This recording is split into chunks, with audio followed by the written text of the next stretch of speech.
Hey guys, welcome to MNMM PTE NAATI.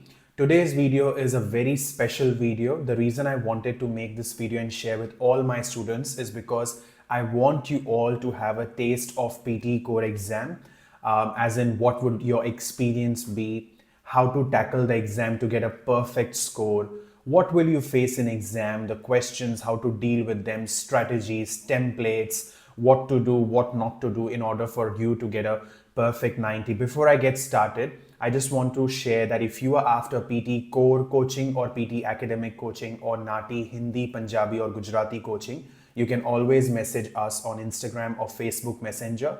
Our channel's name is MNMMPT NAATI. If you search that, you'll find us as well. And you can message us and we can discuss any help that you need, and we are more than happy to help you. Now let's jump into my PTE Core experience. What did I do to get this score, a perfect 90 score if you have a look. An overall score of 90, 19 listening, reading, writing and speaking. The reason I could get this perfect 90 is that I was aware that yes, there are some things that I need to be careful of. There are some things that I want to try as well to see and help my students in order for them to make sure that if they can do certain things in the exam or not. So what are those things? Let us have a look one by one. So PT Core is very similar to PT Academic. I would say 90 to 95% of the exam pattern questions is all similar. So if you have given PT Academic and you are going to give PT Core, you will not find a lot of difference is what I would say, because in a room where you're sitting and giving your PT Core exam, you will also see students sitting and giving their PT Academic exam. So it's not that you'll get a special room or a special building. No, there are students, maybe the students around you, they're all giving PT Academic and you're the only one giving PT Core. Even that is a possibility. I, for some reason, felt that I was the only person giving PT Core in that room and everybody else was PT Academic, because I could listen to retail lectures. Everybody was speaking the retail lecture template. So that's why I'm confident. But yes, the first thing was personal introduction. So as you all are aware that when you start your exam, the first thing you have to do is you have to check your headphones. So you have to listen to the volume by clicking on play and see if the volume is perfect. Then you have to speak and record yourself and then listen to yourself and see if your headphone is all good, if it's able to record your volume. And then they give you a few questions on the computer screen and ask you to give some introduction.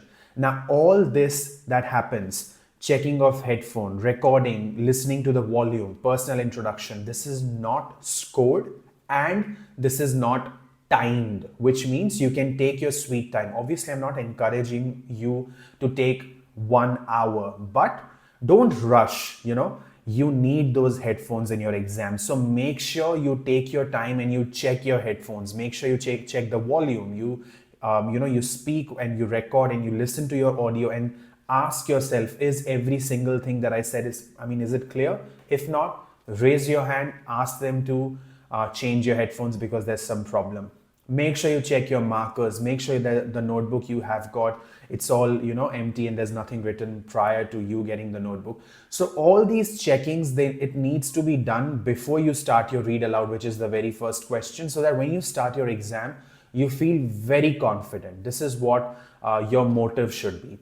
And that's when you start your exam with read aloud. And I approximately got 6 to 7 read alouds, so you can expect something similar.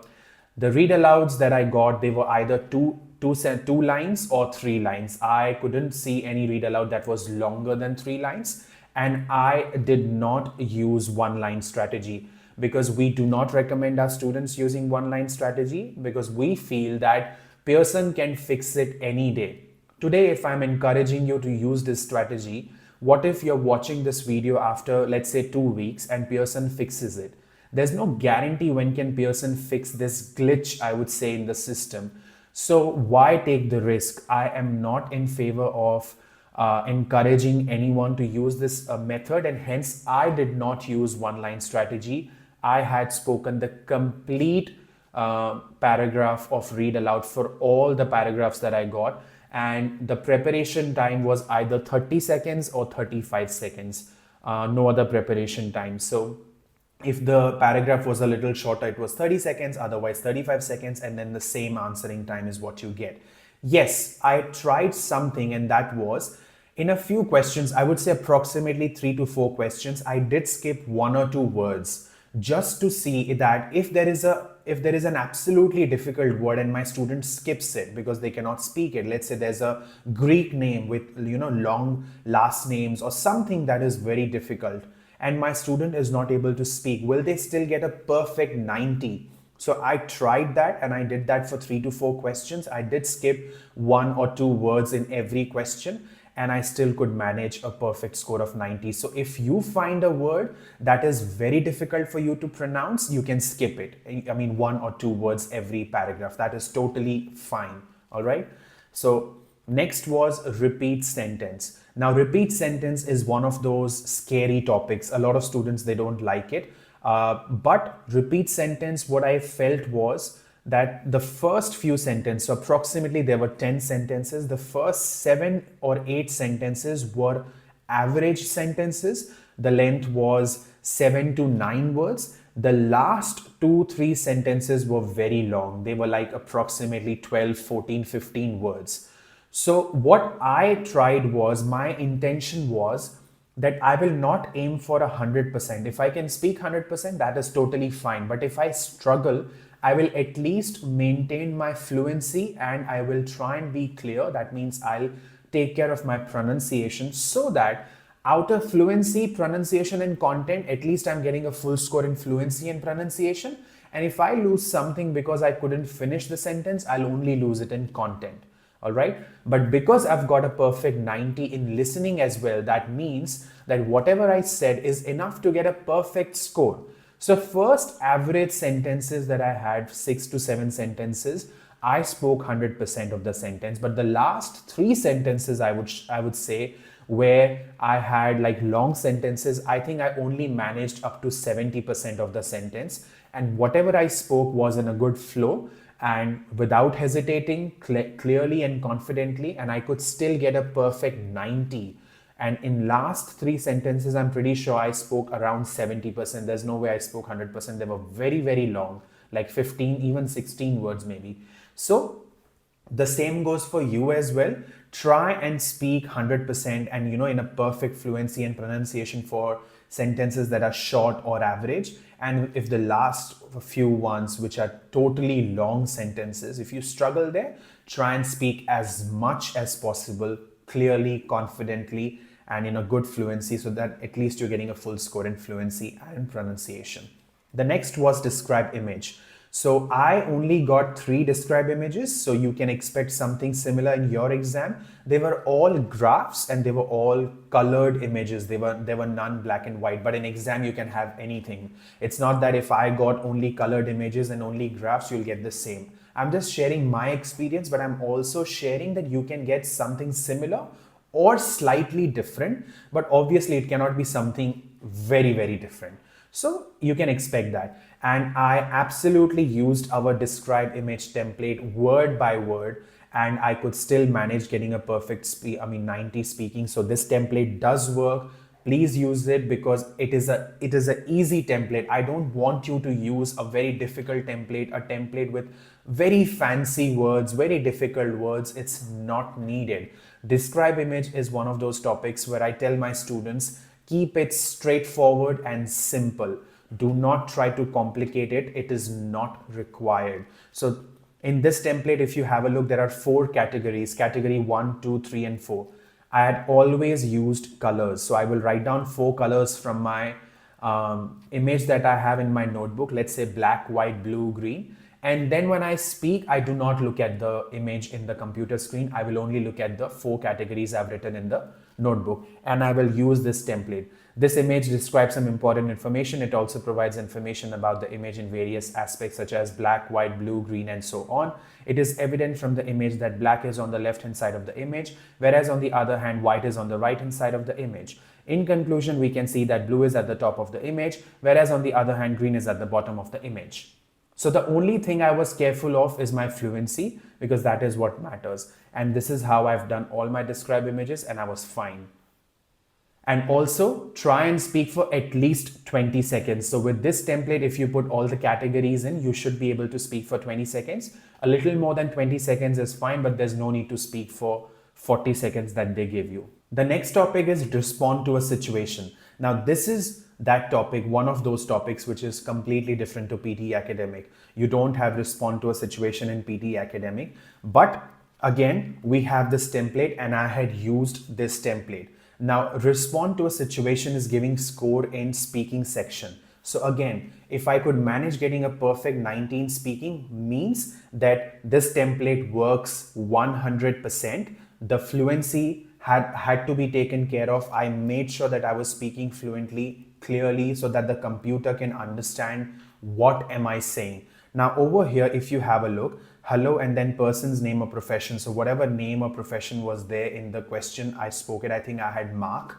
And then I'm glad I got to talk to you regarding whatever topic you have in the question. So what I would do over here is that topic, I would read it from the question, because the topic is always written on the computer screen. You don't have to memorize it. They will speak the topic for you and you also can read it from your computer screen. So I would straight away read the topic from the computer screen, so that whatever keywords are there in the topic, I have spoken them and the computer has recorded and registered. And when I speak keywords that match the topic, I will get a good score. This is the strategy. Okay, so you have to make sure that whatever you speak, this template, you speak confidently, clearly, fluently, and when you speak the topic, you speak it from the question so that the keywords match and you get a perfect score. And then rest is all template. I would request you to kindly take this under consideration and help me come to a resolution. Thank you very much for your time and I appreciate your support. And if there is anything else you need from me, please do let me know so that I can arrange for it and get back to you as soon as possible. And I had used the same template in all 3 respond to situation questions that I got. So you don't need to change the template for every single question that you get. And again, you get 40 seconds of answering time. Try to speak for minimum 20 seconds. A little more than 20 is fine, but less than 20 is not good. Okay, so that is what you need to be careful of. For answer short questions, you just have to keep in mind that they're not very important. Yes, the weightage is close to 1 mark, so the score goes to speaking and listening. All you need to do is, when you listen to a question, if you feel you know the answer, give the correct answer, click next, move on to the next question. If you listen to the question and you feel that you do not know the answer, then don't just sit quiet and do nothing. Just read out any one word from the question they've given you and click next and move on to the next question. Because I've done that in many questions. I would say at least 3 to 4 questions. I just spoke any one word from the question and click next and move on to the next question, and I could manage a perfect score. So I would encourage you that give the right answer if you know, but if you don't know the answer, speak any one word, move on. Don't be scared or be nervous. Next is summarize written text. Now this is part of your writing section. So I got one question and all I did was to make sure that I follow all the rules. Number 1, form, word limit between 25 to 50. Next was you can write more than 1 sentence. So I wrote 2 sentences and both those sentences were main ideas from the paragraph I got. So I did not create my own sentence or paraphrase them. I used the exact same sentences that were given in the paragraph and I wrote 2 sentences just to make sure that I follow the rules for summarized written text so that I can get a good score, as in a perfect score in writing and reading both the sections. So vocabulary and content was taken care there. Also, because we get 10 minutes for one question, after I finished my typing, I made sure that I read my the answer that I have given, because if I read it and if I find that there's any spelling error or any grammar error, I can always correct it, because I need to be careful of spelling and grammar as well. So all these categories, your form, your vocabulary, spelling, grammar, content, they're all important. Next was write email. Now this has a template and I used this template that I share with all my students, and I could again, I'm repeating this, but the reason I'm repeating this is because you should feel confident that yes, it is safe to use this template. And because there's a perfect score, yes, it is safe to use this template. The scores will go to writing section.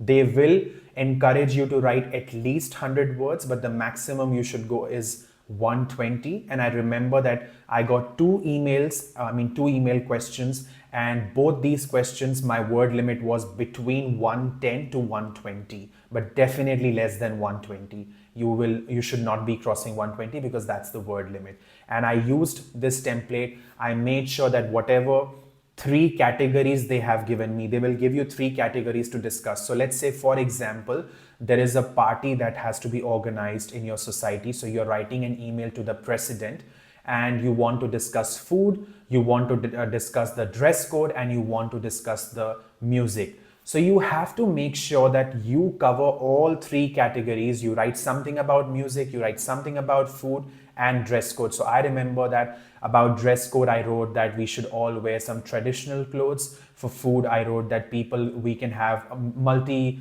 cuisines, as in we can have Mexican food, Chinese food, Italian food, so that people from different walks of life can enjoy the food over there. And music, we can have some slow instrumental music, and then we can have some rock music, some Hollywood songs. So you have to make sure you cover all these keywords in your essay template. So when you write, I'm writing this email about topic sentence, you pick that topic sentence from the question. Then when you start putting light on those topic sentences, when you share firstly I feel, that's where you can write your ideas about your 3 points that you got. So let's say firstly I feel, you start writing about the music and about the food. And then additionally, however, any one word that you would like to use, I also believe that. That's when you write about your third category maybe. But make sure you do not forget any category and you cover all three of them. And that's how you can conclude your email. And you say, I feel that the ideas that I've shared above will add immense value to the topic sentence. Again, the topic sentence is from the question, as in the party that we have on the weekend with our society members. So those keywords, they need to be there in your email. You should not be missing any keywords, and you should not miss covering or talking about any category that they have given to you. Then comes your fill in the blanks, reading and writing, approximately 5 to 6 questions. You have to make sure that you do not spend a lot of time on every single question. Try to finish it within 2 minutes, maximum go up to 2.5 if you like, because you have to make sure that you leave enough time for your reorder paragraphs, for your reading fill in the blanks as well. So I'm not saying that finish it in 1 minute, just don't care about it. No, you have to read the sentences. You have to make sure that you select the right answer, but try and not spend more than 2.5 minutes for sure. And then I had one multiple choice, multiple answers. Over here, I just selected one option without even reading the question, and straight away I moved on to the next question because I wanted to spend time on fill in the blanks and reorder paragraphs. So I did not waste a single second on MCQ multiple. Reorder paragraphs. I got 3 questions, and one of them was easy, but then the other 2 questions, they were not as easy. But I did make sure that I use a little bit of time, maybe 1 minute to 1.5 minutes over there, and think about making correct pairs. Instead of aiming for getting absolutely right, like all of them in the correct sequence, my intention was, can I start with one correct pair? If I get one correct pair, then I would aim for getting another correct pair. So when you start with an aim of having one correct pair and then next correct pair, you might end up having an entire answer in the correct sequence. But start with an aim of making correct pairs. Then was fill in the blanks reading, approximately 4 to 5 questions. Again, I tried finishing them in 2 minutes. The passages over here were not as long as they can be in PTE Academic. So that is a good thing, that if the passage is shorter, you have to read less blanks. But yes, they were still like 4 to 5 questions, and I had to make sure that I finished them within like 2 minutes and apply my grammar rules, along with, sometimes if you feel that you're struggling to apply grammar rules, then you have to see if you can understand the meaning of the sentence. And then if you feel that there is an answer or one of the options that you feel suits there, that's what you have to use that. But yes, you can start with grammar rules. That's what helps a lot of students and helped me as well.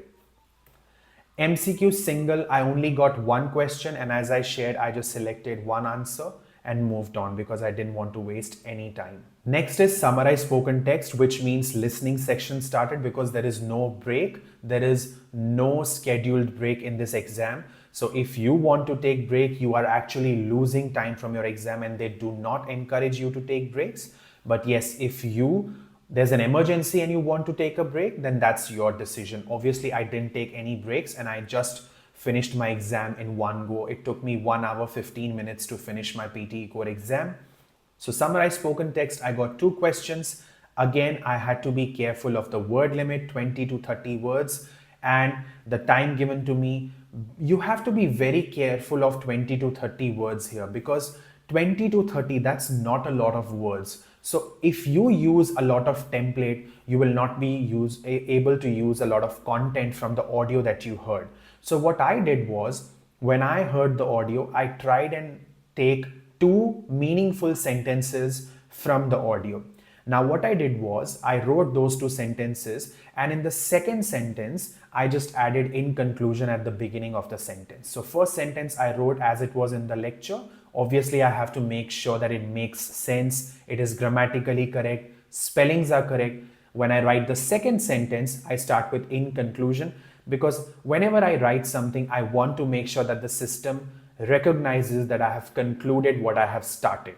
So in conclusion, and then you write down your next sentence, put a full stop, you check your spellings, you check your grammar, you've written the content from the audio, you've made sure you are within 20 to 30 words, and that's how you are fine. But if you add a lot of as in a template here, you will not be able to use a lot of content, and that can be risky. That's what I avoided here, and I'm sharing it with you. And I did that for both the summarized spoken text questions that I got. You do get 8 minutes to finish this question, so you have to make sure that you make the most out of those 8 minutes. Now the audio time is included in these 8 minutes. So the moment you finish writing your notes, as in your 2 sentences, 2 meaningful sentences from the audio, you have to make sure you start typing your summary, you check your summary, you proofread it, and when you're confident that you've done your job, that's when you move on to the next question. Now, next was multiple choice, multiple answers. Over here, the audio gets played for you. You cannot skip the audio. So what I did was, I was just relaxing when the audio was being played for me because there's not anything that I can do. And I just selected any one option and I moved on to the next question. And I didn't waste a single second after the audio ended, and I just moved on to the next question. And I got approximately 1 to 2 questions here as well. Fill in the blanks, I got 3 questions.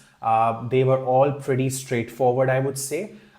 Some of them had a lot of blanks, 5 to 6 blanks. Some had only 4 blanks. But in total, I got 3 questions. And again, the strategy is you listen to the audio, you write down the answers in the notebook first. The moment the audio ends, I made sure that after the audio ends, I do not spend more than 30 seconds, let's say, per question to put those answers from the notebook and then type it in your computer screen. Once you finish typing, you have to make sure that you check your spellings, you check if there is any word that needs to be in capital letter. I mean, all these checking things you need to finish and then move on to the next question. So don't rush. After typing, just don't simply click next. Make sure you check these things, because if your spellings are wrong, if you're not taking care of your capital letters and all that, then you start losing marks. You have to be careful of these things. Next, again, multiple choice single answer. You have to listen to the audio. Unfortunately, you cannot skip it. So relax while your audio is being played. Select any one answer and straight away move on to the next question the moment the audio ends, and do not waste your time there. Again, approximately 1 to 2 questions is what you can expect in exam. Select missing word. I got 1 question, select missing word. So over here, I did try and select the right answer. So I did not take any notes when the audio was being played. Whenever the audio is being played, there is always a bar that shows that how much audio is left, how much audio has been played for you. You can see that on your computer screen. What you can do is, because for select missing word, the last word is always replaced with a beep sound. What you have to do is, While the first half of the audio is being played, it's okay if you're not very attentive when the first half of the audio is being played. You can quickly just scan through the options that are there on the computer screen when the first half of the audio is being played. But when the last half of the audio is being played, that's where you have to be attentive, especially the last sentence, because any moment you can listen to the beep sound and you have to identify which option is the right answer. So I was very attentive when the last half of the audio was being played for me. The moment there was a beep sound, I could select that one correct option and move on to the next question. So I'm sure I didn't spend more than 2-3 seconds, but I would encourage you to not spend more than 5 seconds, because you still have right from dictation pending, which is the heart of this exam. So then I had highlight incorrect words. I approximately got, I think, 2 questions. So you can expect something similar. Again, highlight incorrect words. When the audio is being played, you mark your incorrect options. And after the audio ends, there is no need of wasting your time. You click next and move on to the next question immediately. And that's when one of the most important topics of your exam, right from dictation, will come. I approximately got 3 to 4 questions, and I think I got 4 questions. Yes, I remember now, 4 questions. What you have to keep in mind is you give your best when you do right from dictation. Try and not make any errors, because this question has a lot of weightage. Now, what I did was I used my 3-step strategy in right from dictation. So when you listen to the sentence, you take notes, either using initials or abbreviations, or maybe a combination of initials and abbreviations. So first I take notes. Then my step 2 is I always write down the full answer in the notebook. Because after taking notes, especially if you've just written the initials, if you start typing, you might forget a few words. You may not forget a few words, but you may sometimes forget or get confused. So why take risk, right? So first write down your notes, then write down your full answer in the notebook, and then type in the computer. And I did add words. Yes, I did add words. And if I was not sure that what spelling can I put, or maybe I was sure, but I just wanted to experiment, maybe I added another word with S, and I added a word with ed, or I added a word with ing, or to was to, and then I added TOO as well. So I did add words in all 4 questions, and I could still manage a perfect score. Hence, what I would recommend is, if you are not sure, if you are confused within the spellings, or maybe singular plural, or maybe present tense past tense, or maybe you're not sure whether this word was there or not, just write it down. Don't take the risk, because if you are adding words, there is no negative marking. You still get marks for whatever you've written. Yes, try and write down every single word that was there in the audio, because as I said, this question is very, very important. So now, obviously for all 4 questions, I did the same method as in my 3-step strategy. When I finished typing, I read every single word, checked the spelling, checked if I haven't missed anything. If you're not sure if the comma is there or not, it's okay to put the comma. I had put commas over there where I was not sure, but that has given me a good result, so I'm very confident about it. Yes, you have to be careful. If there is a sentence, you put a full stop. If it's a question, you put a question mark. And I did put full stop for all the 4 questions that I got. Also, there is a common question that we get, because PTE Core is fairly new. It's not definitely as old as PTE Academic. Where do we practice it from? Because write email questions or respond to a situation is not there on any websites for practice, at least now, because it's very new. So what we encourage our students is, you can keep on practicing the other questions from whichever website you're practicing, because 95% of the exam is similar. But these 1 or 2 questions that are different, with our students, we personally ask them to do it and send it to us, so that we can give them feedback for every right email, for every respond to situation audios that they've recorded. They would send us in their respective groups, and we would listen and give them feedback, so that they know that what they're doing is right, because we've personally experienced the exam, we've personally got that score. So we are aware of what is right and what is wrong for our students, and that's how we give our students feedback. But yeah, you can continue using the website for all the other questions, And if you're part of our coaching, do not hesitate to share those audios or those answers with us, and we are more than happy to give you feedback on those answers. And then you end your exam, and they will tell you that you will get an email regarding your result within 5 business days. I think I got my result in 2.5 days to be precise. But yes, that's what they say, which is within 5 business working days. I hope this sharing of my experience of giving PTE Core exam, the results, the templates will encourage you, will help you. But if there is anything else you need from us, please do not hesitate and message us so that we can make the most of your time. We can help you to get your desired score. All the best. Bye for now.